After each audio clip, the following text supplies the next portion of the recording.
Hello there, ladies and gentlemen. My name is Rick Food Farmer, and today I'm going to be going over these two tweets. So I made a tweet asking for you guys to give me ideas to make videos. What would you like to see? That was my question. And this is what I have come up with. So these are my favorite two questions, my favorite two ideas, and these are the two which I'm going to be covering. The first question was I was wondering about your prior education. So I'm going to get this one out of the way within the next 15 seconds and then you understand how I made it. I have no further education other than high school, secondary school, left by 16. I've got no economic education, no business education, it's all self-taught, right? I've been self-taught basically since around 14, but we'll go with 16 for the sake of this video, and that's about the extent of my education. Okay, it's all self-taught from YouTube, from the internet, and it's as simple as that. There's no university involved, there's none of that. What there is a lot of time spent on forums. So this leads quite interestingly into the next segment. Hi sir, please do a video on how you reach where you are today. Some inspiration for the small fishes. So, if you have already looked at my tabs at the top, you will see that I am preparing to tell the story how I went from 5 figures to 7 figures in a few years. Let's get started. So when did I hear about Bitcoin first? I've been trying to think the first ever time I found out about Bitcoin or even heard about Bitcoin. And I believe this was to be the tech game. Now, this was a forum created for nerds, to put it simply. It was a gaming forum mostly, where, people would talk about tech, gaming. I used to play on it for Call of Duty. I used to be on here for Call of Duty things and other things, but you can see now they're actually talking more about crypto, which is quite interesting.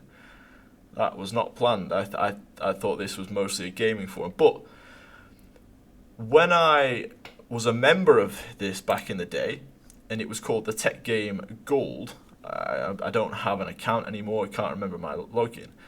But long story short, you could pay for your subscription with Bitcoin. Now, I was probably around 15 at the time of being on this forum originally, and didn't have a card to pay with, and didn't have PayPal to pay with, if that was the other option. I can't remember. But I remember Bitcoin being an option, and I believe that is the first time when this piqued my interest. And I thought, what is this Bitcoin? Let me do a little bit more research. At the time, I was liking to play the slot games, and I was also enjoying my time CSGO gambling. So, if some of you know, back in the day, it was very popular to be betting on CSGO teams, and also doing things like coin flips and jackpots, where you could wager your CSGO skins with other users around the world. In comes Bitcoin. So that's when I started to have a look what this Bitcoin really was, and I think probably around 2016 sometime, maybe around when it was between $1,000 and $2,000.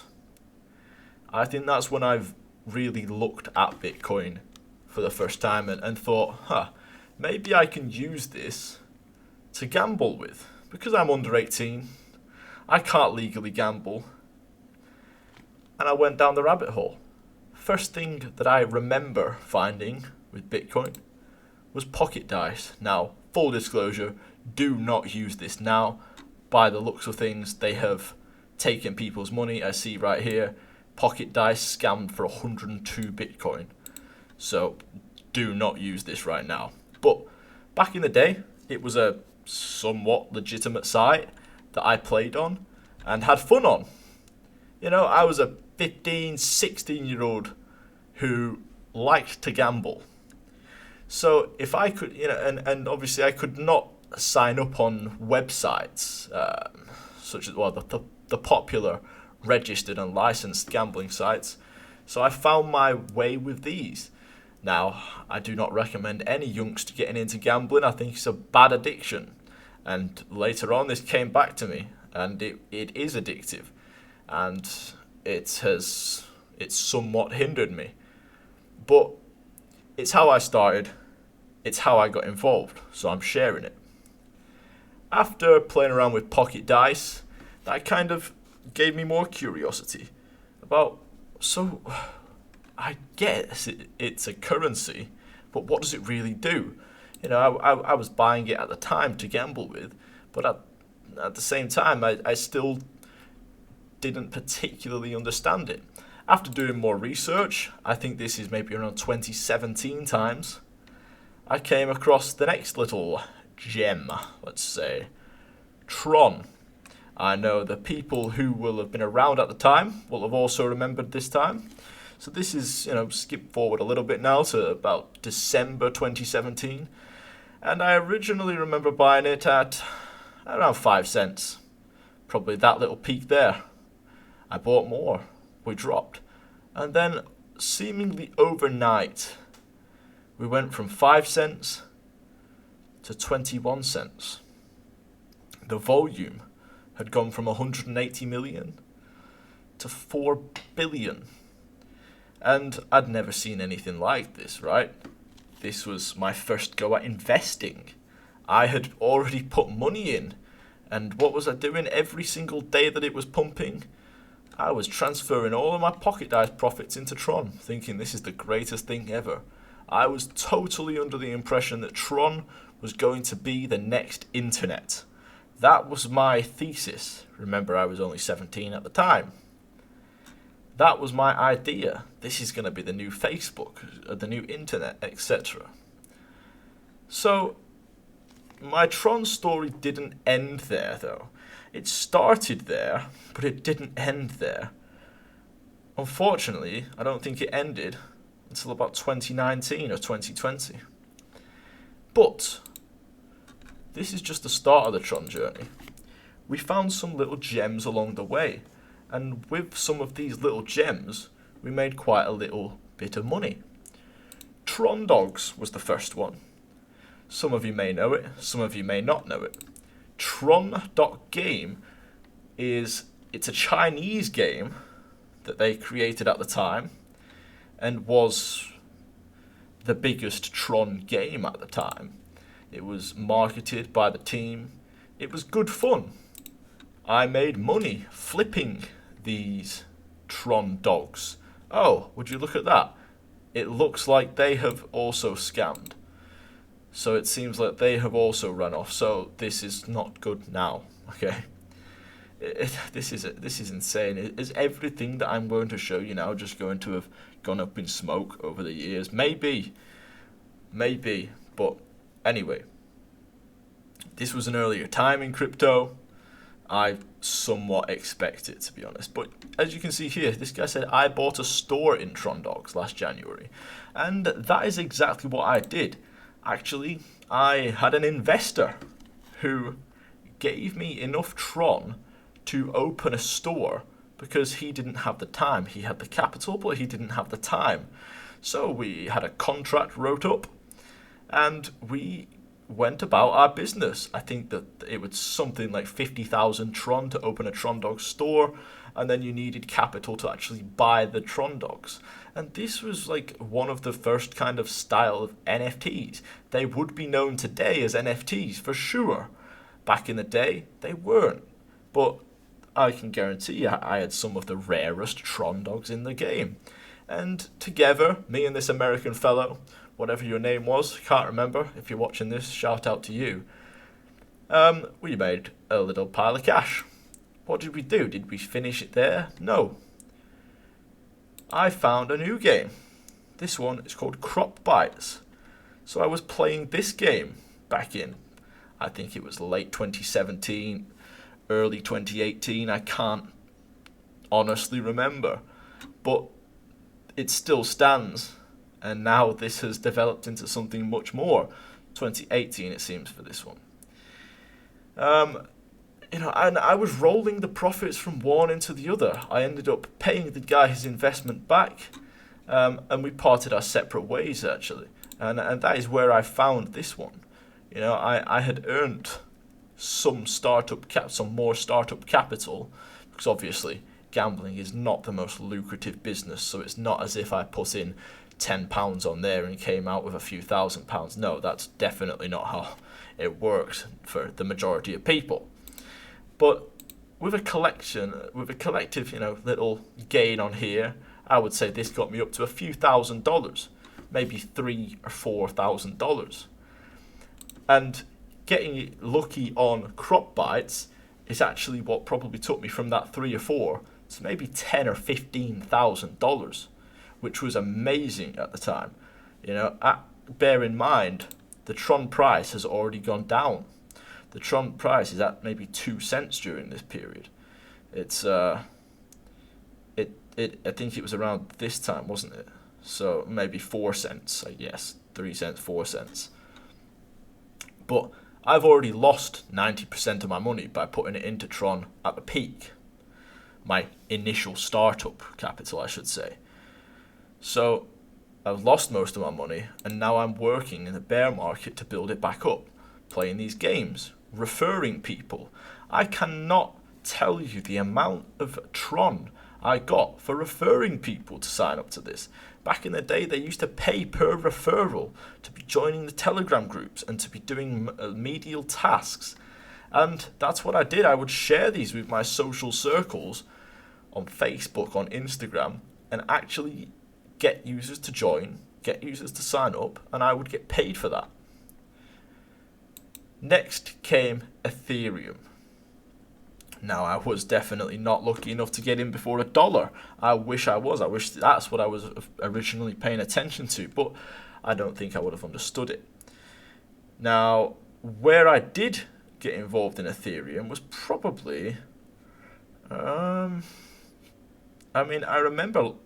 do remember looking at it in 2017, and I was sat with my friend going, you know what, it's $50 right now. This is definitely going to 100. And, well, it did. It went way past that.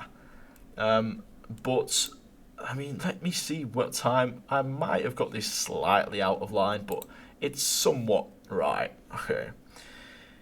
And I think I bought Aetherium. I think I got my initial buy in at around $80 or $90 somewhere. I don't know where that was. Maybe it was a little bit higher.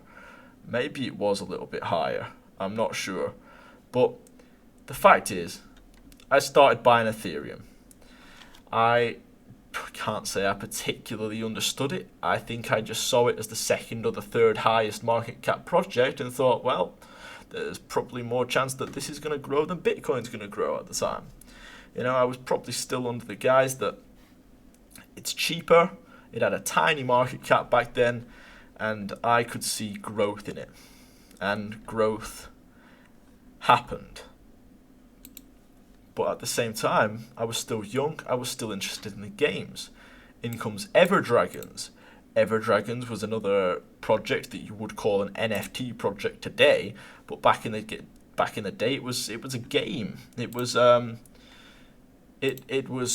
a game where you could bet on the speed of your dragons and race them depending on which cryptocurrency was associated to Everdragons. So one would be Bitcoin, one Aetherium, one Tron, one Monero, and whichever crypto moved the most within that next 60 seconds, that dragon would win the race, therefore winning the betted amount.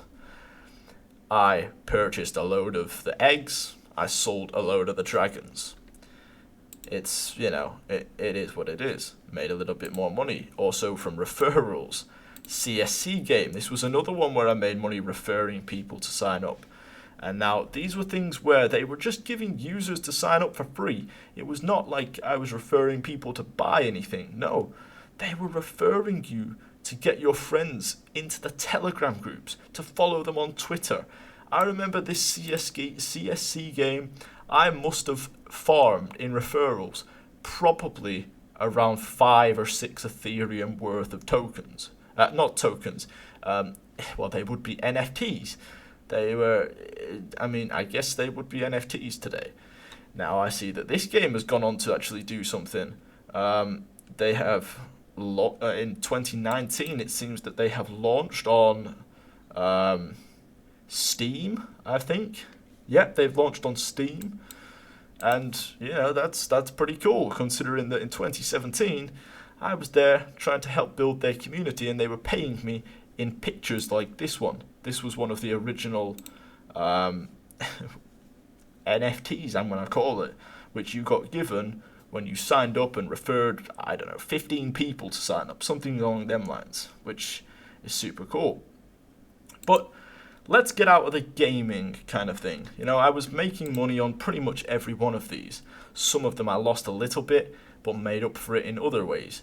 So, you know, if I would have bought something and it depreciated in value, I was making way more on referrals, etc.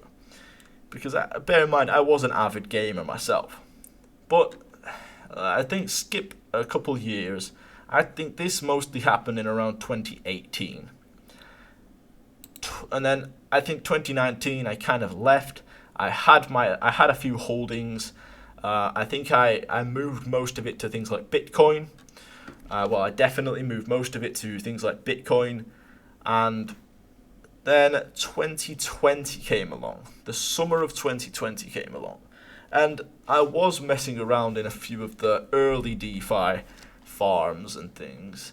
But I'm struggling to remember exactly which ones in the early days. I was in a lot, but a lot of them were unsuccessful, and I lost the money in a lot of them. So the ones I have up on the screen to show you, the next 5 things, these were some of my best plays that kind of took me from where I was to where I am. Did I lose money?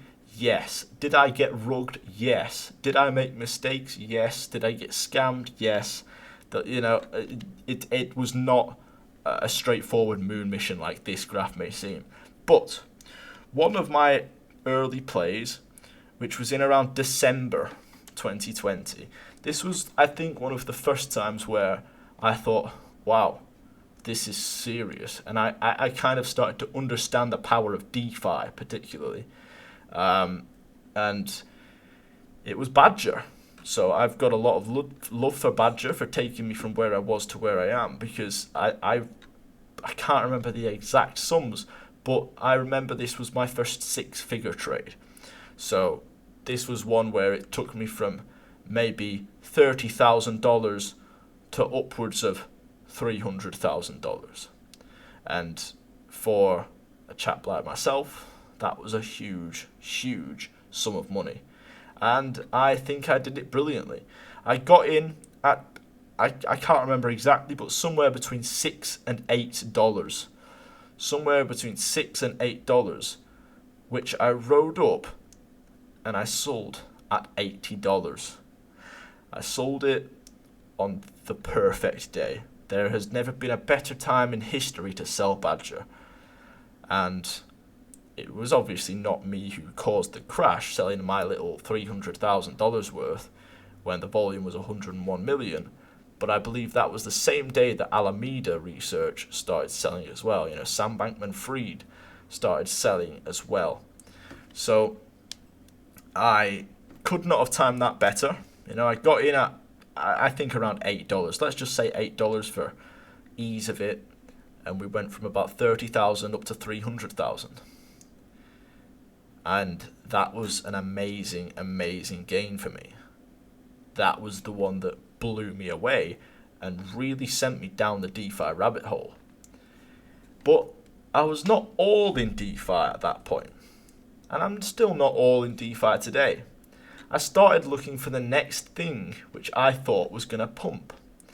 So some of these may be not entirely in chronological order, but I then stumbled across Polkadot. Maybe I found Polkadot first, actually, because I remember my initial buy in that was definitely $4 or $5. So it was in this flat segment when I got Polkadot. And I sold at, I believe, this peak here, around there, $35. I sold my whole stack of Polkadot. So I didn't go in as hard as I did on Badger, but I rode Polkadot up from, I think I was accumulating between $5 and around, I don't know, let's say $10. $5 and $10, and I sold it around there, around $35. And that was a trade that spanned around 2 months, by the looks of things, around 2 months.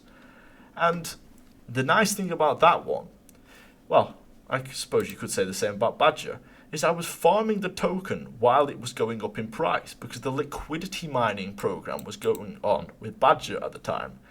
And with Polkadot, you could stake that. I was staking it on, I think it was Kraken, and I think I was earning around 12% per year on my Polkadot. So I was earning rewards every day or every few days, however often it paid out, I can't remember. And every day my balance was going up in token value and in US dollar value. And these are the sort of things which I was looking for at the time. So I stumbled across ADA. I got into ADA at around 20 cents, so let's put it around there. So this was around the same time, once again. 20 cents, rode it up, sold it at about $1.20. So around there, around $1.25, let's say. So again, sold that around the same time that I sold Polkadot, I guess. And made another 5 or another 6x. And it was just a series of these compounding wins. Would I have been better to hold it until now? Yes, sure, I would. But I cannot guarantee that I wouldn't have sold it at $1 and lost a little bit from that. And you can see that I've not always caught the complete peaks on these. Some people would say I've sold too early.